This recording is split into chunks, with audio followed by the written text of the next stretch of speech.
இவர் யார்? அகிலம் படைத்தவர்.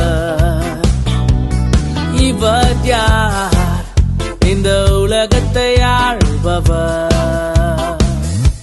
இவர் யார்? அகிலம் படைத்தவர். ஓ இவர் யார்? இந்த உலகத்தை ஆள்பவர். எனக்காக பிறந்தவர், எனக்காக மரித்தவர், உயிரோடு எழுந்தவர். எனக்காக பிறந்தவர், எனக்காக மரித்தவர், உயிரோடு எழுந்தவர். என் இயேசு தேவன்